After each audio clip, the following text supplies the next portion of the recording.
কতটা কৃত্রিম অথবা কতটা আকৃতি? I don't think you need to answer. এখন আমি পাঞ্জাব এফসিতে আছি। আমার কাছে পাঞ্জাব এফসিটাই এখন যাবতীয় চিন্তা ভাবনা। রেফারি নিয়ে কোনো কথা বলতে চাই না। যেটা বলতে চাই যে এরকম একটা ফুটবল প্রথম মিনিট থেকে লাস্ট মিনিট পর্যন্ত ছেলেরা যেভাবে খেলেছে, মেনি চান্সেস ক্রিয়েটেড অলসো, কিন্তু অনেক সময় এটা হয় ভালো ফুটবল খেলেও যে লক্ষ্যের জন্য আমরা এসেছিলাম সেটা অর্জন হয় না। এটা আমাদের আজকে খুব ডিসঅ্যাপয়েন্টিং করেছে।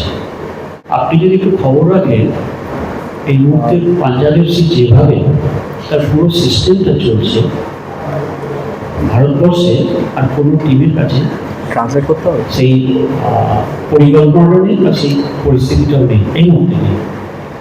তো আমাদের এখান থেকে এবছর 7টা প্লেয়ার ইন্ডিয়া টিমে মানে যাচ্ছে, চান্স পাচ্ছে, খেলছে বা অল্প চান্স পাচ্ছে, এবং ইউথও পুরো ইন্ডিয়া টিমে বেশি ডিল করছে, যেহেতু ইউথ সেলেক্টটা।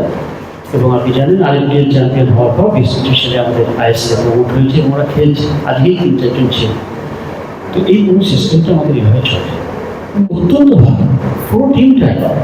কারণ মোহনবাগানকে প্রথম মিনিট থেকে 90 মিনিট পর্যন্ত আপনি এইভাবে এতগুলো চান্স ফেলে আসে, অনেক সময় এগুলো হয়ে যায়, ওরাও তো মিস করতে চায় না।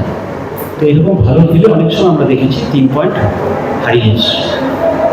আমি আমরা দেখবো বা আমরা দেখবো বলতে পারবো না। আপনারা জানেন না, বলে দিই, ম্যাচের চলাকালীনই অসুস্থ বোধ করছিলেন এবং এখন উনি ভমিটিংও করছে, সেই কারণে আমাকে আসতে হবে। মোহনবাগানের সাথে আপনি যখন খেলবে একটা প্রেশার থাকবে, কারণ ভারতবর্ষের সমস্ত বিখ্যাত ভারতীয়রা আছে এবং ফরেনারও খুব ভালো আছে। তা সত্ত্বেও আমরা যেভাবে খেলেছি এবং সাহালের গোলেরও পরেও মোহনবাগান কিন্তু কোনো চান্স ক্রিয়েট করে না, ফ্রি কিক থেকে গোল হয়েছে।